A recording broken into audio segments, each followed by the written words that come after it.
the Cub stuff. You're in the Cubs room. The next edition of the Greater Purpose Podcast. So we almost forgot this on some of ours, so we got to make sure this is out front and prominent. Is the Chicago cut? Is that looking like wow. You know?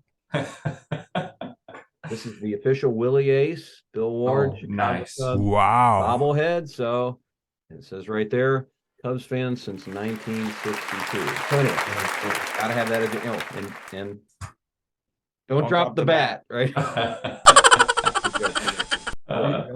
Yeah, I'm just holding. Last time when he messed with me, he dropped the bat. Don't Yes. drop the bat. We don't drop the bat. All right, are we gonna leave his head bobbling there? He's got two cameras set up, so he's like right. Okay, gotcha. You can't see it, but you'll probably see it later. So anyway, so here we are with the Greater Purpose Podcast. We are having some fun, but we want to be an inspiration. We want to hopefully inspire some men and some women. Would you stop? I'm trying to be like serious, and he's over here with the bobblehead thing. Okay, go ahead. I'm firing my producer today, by the way. Uh-oh. Jonathan, would you like to be the new producer? Oh, I don't have time. Sorry. Okay, all right. So That's why I get to do what I get to do. and then he sits off to the side. Oh, yeah. So he's my Bo Snerdley. So since I'm mentioning that, of course, we nice. the great and wonderful Rush Limbaugh and all that he did for broadcasting and for conservative rights and all that kind of stuff. This is not a political broadcast, so just so you know. All right, so we can't talk about anything you're running for office or anything. Okay. No, that's fine. Good. All right. So let's get started. Jonathan Fletcher, tell us just a little tidbit or two about yourself. About me. Well, yeah. I've grown up in the church, and so that's really the biggest part of my identity. But there's a lot of things that I do, but who I am, I certainly get from my relationship with God. I currently, in the church where I serve, I'm actually the technical director at North Lake Assembly of God in Charlotte. That's something that I do on part-time professionally. Of course, I work here in the Register of Deeds office in Gaston County, but I've got my hands in a lot of different things. I like to serve wherever I'm able, so I love doing it. That's good. Yeah, busy, right? Well, and so we talk about the purpose of of course, this is the Greater Purpose Podcast. It's stemming from the Greater Purpose of a Godly Man conference that we've had for a couple of years.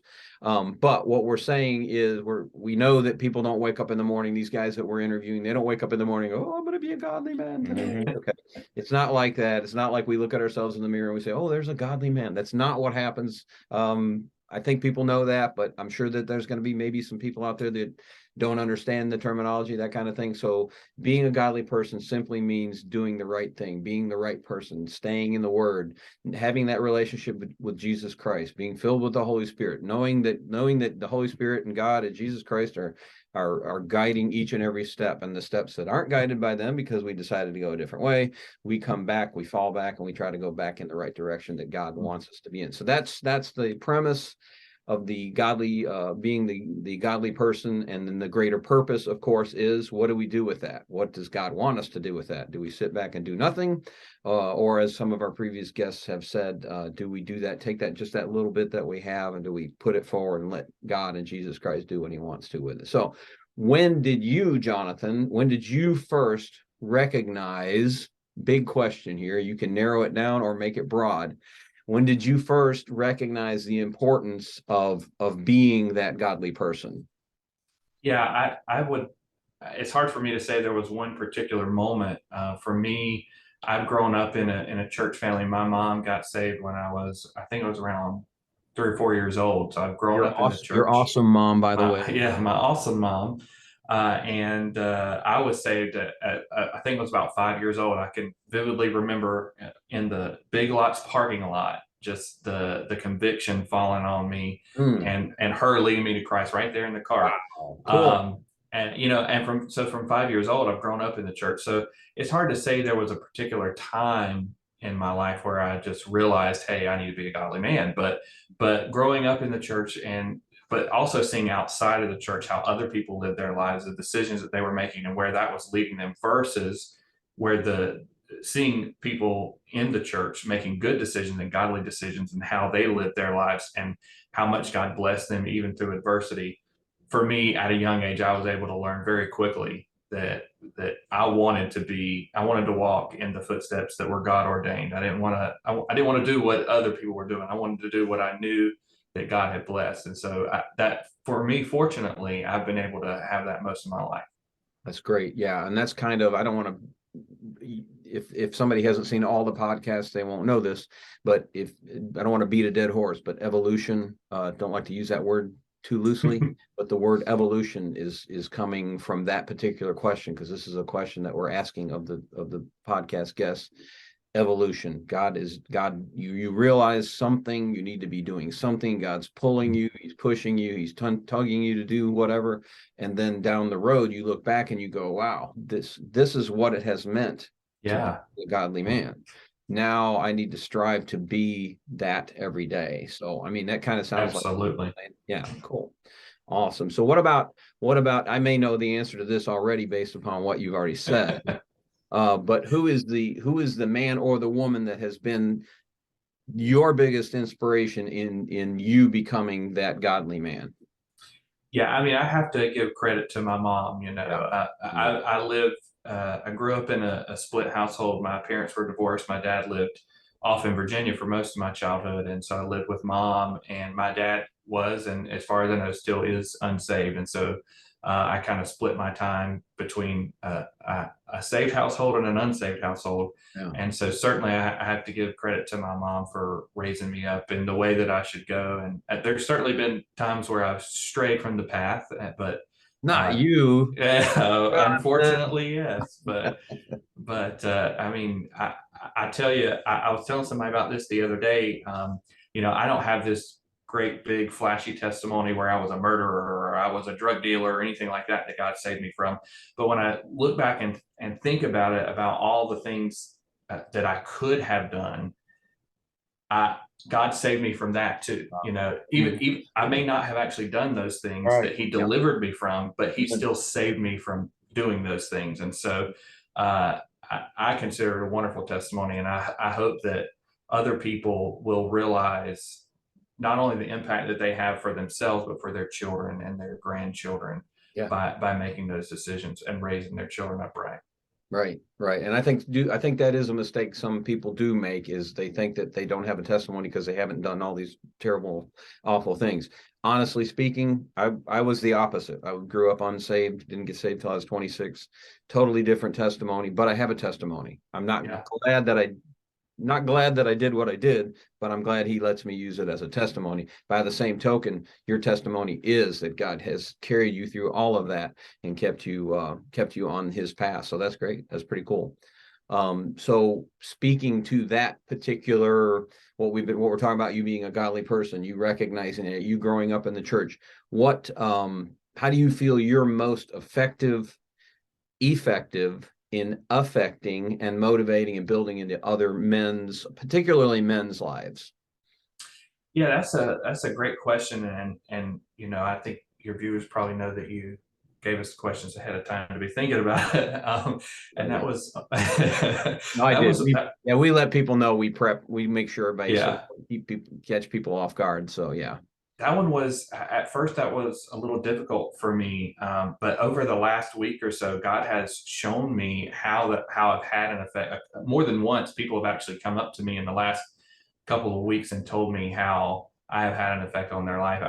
Like I mentioned, I'm the technical director at my church. And of course, working in that, we get a lot of youth volunteers and especially a lot of young men. And we have a particular couple of boys that work in our ministry, and their mom was telling me this week about how me being the leader that I am with them, they went from hating even going to church to now wanting to come to church to work and be part of our team and glorify God through that, and not just come to move a camera or twist a button, but actually be there to serve in the church, to bring people closer to God. And I never even realized that was something that I was doing just by showing up and serving. I mean, it, but when you hear somebody actually say it, it's pretty incredible. Right. Well, and that's like you said, you're doing it because God has you doing it, and that's what you're supposed to be doing because God's directing you to. But then he throws that blessing in on top of there. when you hear that. It's humbling, but it's like I think it was David Jeremiah who has said for his entire ministry, I think, don't be falsely humble. When somebody comes and says, thank you for serving, thank you for giving, thank you for whatever God has you doing, you don't go, oh, because false humility is also pride. Right. Can be prideful. So saying we're not doing anything when we are is false pride. So we need to be saying you're welcome. Yes. And I appreciate you recognizing what God's doing through me. Yeah. So that's great. That's really cool stuff. So cool. All right. So that's all the serious stuff, unless you got something else serious you want to share. No, I'm good. Okay, good. So before we get into the unserious stuff, we want to let you know that did he take the other one? Oh, here he is. Okay. So you will have some parting gifts, which we'll have to send to you since you did not come live to the Cubs room. Among your parting gifts will be an autographed Chicago Cubs Willy Ace baseball official. It will be autographed and it will be sent to you. Oh, wait, I gotta show it over here too. He's got two cameras on me. Why are you doing this to me? He didn't tell me we're gonna have two cameras. Okay, and to tie into my STEM profession, you will receive Legos. Yeah, a Legos superhero. How cool is that, right? What's that got to do with STEM? It has nothing to do with STEM. Anyway, doesn't matter. I give it out to my campers. That's why. So yeah. And then, of course, to tie into my and shameless STEM plugs. Okay. Use those words. Get rid of the wrong that. And this very valuable, wonderful, much better. Yeah. Hand sanitizer. I think a lot of people are trying to get rid of hand sanitizer. What'd you say, Jonathan? I said I think a lot of people are trying to get rid of hand sanitizer. Don't say that. Thank you. That's a wonderful gift. Yeah, so you receive those. So based upon that hilarity, maybe this may not be a funny story, but you have a sports story for us, I assume. Right? I do. Okay. I guess it's kind of a funny story. I'm very fortunate that my father was an original PSL owner for the Panthers, and so wow, yeah, and he moved to Virginia when I was young, and so I have now inherited those. He actually lives in New York now, so he never gets down for a game anymore. But I can distinctly remember it was a playoff game between the Panthers and the Cardinals. We were hosting them, and he was still living in Virginia, but he had come down for that game. And my dad's a big fan, a big guy like me, and he decided he was gonna stand up the whole game. And now we're way up in the 500 level. Well, the people behind him did not take too kindly to that. But, most of the people are on their feet. It's a playoff game. It's important. You're there, you're in the moment.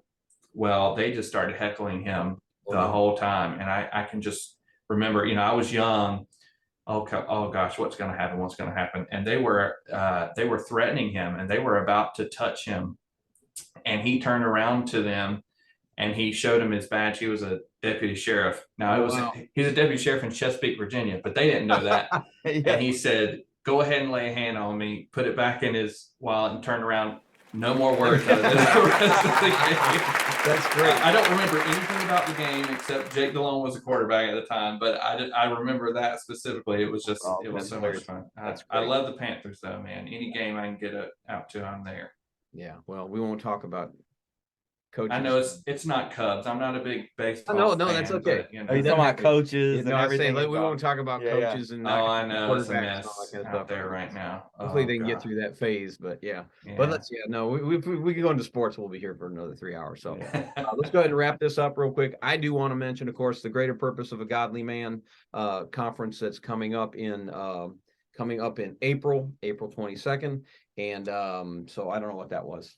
Fast Five. Oh, Fast Five. Oh gosh, that's right. Oh, the Fast Five. Yeah. I skipped. I went to the funny part. To put it in. I had it right in front of me and I blew it. Fast Five. Oh. Your Fast Five. Did you said okay? So you're going to combine your Fast Five men and Fast Five women that have been mostly inspired. Yeah. So Fast Five people. Yeah. I mean Fast Five people. Yeah. What'd I say? You said you're good. Keep going. You're going to combine them. So do I tell you something about each person and why they've inspired me, or just yes, who quick. they are? But this is the fast. The Fast Five. So number 1, C.S. Lewis, incredible author, All changed right, my life. nice. Love C.S. Lewis. Perfect.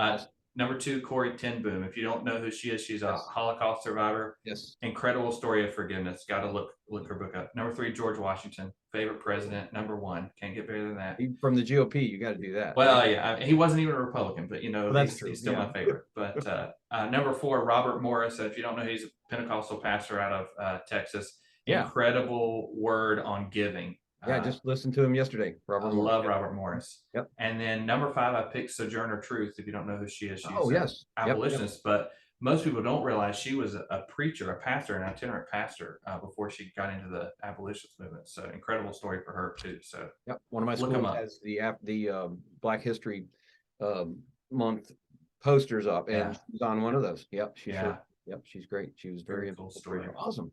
That's cool. So we did that backwards. We That's were fine. supposed to go from the Fast Five to the funny sports story. So so maybe my magical producer Editor over there, yeah, he can make it work. He's not editing. Oh. He promised me he was going to edit. Now he's going to edit nothing apparently. So No, Uh-oh. at the beginning, we're going to keep it raw. you want to lean in so And we can see you? We're while going you're to keep talking? it raw Thanks. at the beginning. Yeah. And then, Okay. and then as we further go along, life is a journey, right? You make mistakes, things go on. Like I can't even, like I always ask kids that I know, I'm like, how many mistakes did you make today? Well, I made 10. You know what I'm saying? But it's all about that. Yep. When you Yeah. take action, then you're able to make clarification on what you want or what you don't want. So my Right. thing is getting things out there, getting in front of people, and then, people got stuff to share. People got information to share. They got love to share. They got joy to share with other people. And we're doing the same thing with guys, girls, everybody whoever's involved. I'm always a believer in getting the word out first, and then come up with all the other things that need to be Yeah, accomplished. details, It's just how I work. I've always worked backwards. and we're plugging this too. Oh, well, no, I haven't done that yet. That's But going to you go put in it down there. in front of me. But that's going to go game? in a Oh, I little- thought that was a little cue. gift bag. He said it Yeah, down so here. this is Impact. Okay. Well, I'll it's a check. big one. Yeah, send me the information on that. That was pretty cool. It is. So Yeah. is Those it are my something you business did, cards. Steven? That's my business cards. Gotcha. Right solution. Okay. Yep. Yeah. Well, you got your We'll website. be in Charlotte. Look at We're it. doing a It's- world. that's We're the doing first official a commercial. national tour about financial awareness. It's going to start on Right. April 22nd in Atlanta, Georgia, and we'll be in Charlotte in I think May 6th, something like that. There you go. That's- Giving away two what's those short houses with the wheels? Tiny homes. Tiny homes, yeah. Giving away two Oh. tiny homes, one to a vet, one to someone else, and then $25,000 off their debt. Ooh. So they're gonna have a chance to win that. So pretty cool. That's A lot of awesome. stuff going on for us too. Yep. Cool. So what about you, Jonathan? You got anything you want to tell us about ministry wise or business wise or anything before we take off here? Well, business wise, social- I think something that what I've just recently come to work here in the Register of Deeds office. Haven't been here long, but one thing that we've been trying to get out to people is that our office actually does passports, and a lot of people are needing passports. It's kind of a practical thing to share with people, but Sure. take a good. look at your passport, see when it expires. A lot of people are going out on trips now for the first time in a couple of years and not realizing their passports have expired. Take a look, give us a call, set up an appointment. We'll be glad to help you. Okay, how do they do that? How do they do that? They can go to travel.state.gov to take a look at all the information for traveling and getting their passport. But they can give us a call here in our office. Just look for the Gaston County Register of Deeds, and we'll be glad to get them an appointment anytime. Cool. Perfect. That's awesome. Jonathan, thank you so much for being one of our great and wonderful guests on the Greater Purpose podcast. We appreciate it. God bless you. And you have